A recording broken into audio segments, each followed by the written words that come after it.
Guys, you're welcome to my channel. Welcome to part 2 of this stylish A-line gown. Oh, this is the sewing part. The part 1, I'm going to drop the link in the description box where we drafted and cut this gown that you're seeing. Guys, my name is Fatima A. And on this platform I share sewing tutorials. I know you will really love what I do here, so please subscribe before you watch. So this was where we stopped in part 1. We've drafted and we cut out our gown, right? Very good. So now I'm going to go over and measure from my shoulder down to my full length. This is 66.5. So I just use this to measure what I'll be adding. So it depends on how long you want your pleat to be, how short you want it to be, you understand. So mine, I'll be cutting out fabric that has 6 inches width, so that at the end, that's 62. When I'm done sewing everything, I'll be having 61 inches. My full length is 60, but these days 60s are like short for me. So the pieces I cut out by the side, right? Not by the side. I'm going to use that one to form the fabric we'll be using for the pleats. So that's what I'm just trying to sort out here. You know, we have 4 pieces because back and front two, you understand. So I'll just fold it in such a manner to get the width 6 inches that I'm aiming for. And then I used everything I was able to get. I didn't really measure the length I got at the end. I forgot to do that. Or did I? I think I didn't. I forgot. Just measure what you have at the down part of your gown. Get like ×2 or ×3 of it if you can get total all the down parts round, you understand. So that's what I was doing here. I was done here. I have my pieces here. Then I'm going to bring out my gown. I will just place the pieces on it on the down part so you can visualize what we are going to get at the end. So I actually did this so I can get a snapshot. That was why I did this. And so basically that's all we are cutting out for this gown. If you want to cut out interface for your neckline, if you have pieces left, you can do that.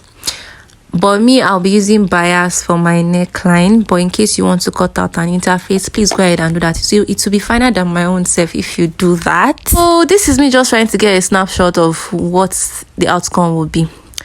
And for the down part, the pieces, I actually mixed the colors. I used wrong face and right face so I can get like different colors at the down part. That was what I did.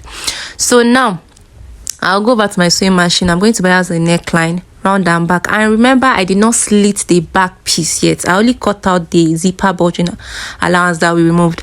I didn't slit the back. So I'm going to bias the back neckline like that and bias the front neckline. Then when I'm done, I'll now run my stitch across the back pieces. I'll mark where I want my zipper to stop. I'll use glue stitch, top stitch, and then use tight stitch to the end of the gown. So that's what I'm showing you guys here. Then when I'm done with that, that's when I'll now use my scissors to slit it open. You understand? But you can slit before you bias. It's your choice. You can stitch your interface before you now stitch the pieces together back. You understand? So I've done that. I biased the neckline. Don't mind my color of bias. That was what was available, and it's my clothes. It's not a client's clothes. So please always use bias that goes with your fabric. So I biased the neckline, and then this is the back. Like I told you guys, I didn't slit it yet. I biased it, everything like that. Then I now ran my stitch through the allowance that I already marked. I considered my zipper allowance where my zip will stop. Then I also joined the shoulders together using 0.5, right? And I hemmed the sleeve opening of each in such a way that I'm going to create a casing that my 0.5 inch wide elastic tape can pass through.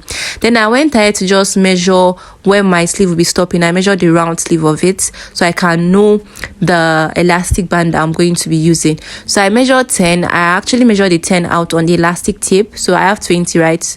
Because we have 2 sleeves. But afterwards, I felt like it's going to be too loose. It's not going to be like too like snatch like that or tight, and I didn't want it to be very tight, but I didn't want it to be loose either. So I reduced 1 inch from it. So I used 9 inches instead of that 10 inches. So I was just cross-checking here. Then I cut off 1 inch. Right, so what I'm just going to do is I'm going to get my office pin or anything you normally use to pass your elastic tape through your casing. I'll just use that to pass my elastic tape through the 2 casings for both sleeves, right? So I'm just going to place it in, and I will pass it through. When this other side I've entered the casing, I'm going to go to my sewing machine. I'll stitch it down, and when it comes out, I'm going to stitch that side too. So I did that, and I also stitched the body part of the sleeve. Sorry, I just used 0.5 inches. I stitched it from the beginning of the sleeve opening. I stitch it to the, let's call it the armpit or the armhole side. I stopped there for both sides. Then remember we added 2.5 inches allowance, right? So I'm just going to remove 2 inches allowance on both sides of the bust and also both sides of the waist. That's what I'm going to do, because we already added ease allowance, which was half inches, right, when we were marking. So I just marked 2 inches left and right waist, that's bust line, 2 inches left and right waistline. So that's what I did. And then from the waist I took it slightly to the end of the gown. But in case you want to put your pockets, you might leave some part on stitch, but I didn't do that because I didn't really have the I didn't really want to put pockets. It was when I was done, then when I tried on the gown and I decided to put pockets. So I already stitched everything. That's what I'm showing you. But in case you have a weaving machine, you want to use your weaving machine, you don't want to stitch, you can just add your ease allowance, maybe 1 inch or 0.5, and then you just weave this side. You are good. But me, I left allowance, and the allowance, right, is just at the bust and waist, because the rest you're taking is slanty to the end of the gown. So this is how it looks, right? Good. So now my pieces that I cut out, I stitched them together. This is it. I stitched them together. Like I told you guys, I mixed the print. Then I hemmed one side. That will be the down part. I fold and I hemmed the down part to make it easier, because after pleating, to hem the down part might be a little bit stressful. So that's why I did that. So I'll just place it right face facing right face. Then what I did was the back piece that have the allowance, right, that's why I'm going to stitch this piece too, but in this way first. This is what you would do. The two end of this piece, you are going to stitch it together, right face facing right face, right? That's what I will do. Then I'm done, I will now place it right face facing right face on that stitch, that allowance. I don't know if you guys understand me, but just what. So this is it. I'm going to go ahead first and stitch the end of this extra piece together first. So I'll just stitch it first, right, like this. I'll stitch it, then I'll now come open it up and then stitch it to from that back piece from where we have allowance, and I will now pleat round. That's what I did. After I was done doing that, then I had to like insert pocket, because I told you guys it was after I was done I decided to put pocket. So from my bust line I went down to 9 inches, right? So from that 9 inches, I didn't really lose my stitch at this point. First, cut out my lining. I'll be using for pockets. So these are my linings. You can see I stitched them together, and this is the measurement I had. You can see the length is up to almost 13, and this is the width, 6.5. So I'm going to stitch it to the sides, right face facing right face. I'll make sure the right face of the lining is facing right face of my dress. I didn't really get to capture the process, like my space was full at this point. So after I did that, this was like when I was done. After I stitched it, you can see I stitched them right face facing right face, right?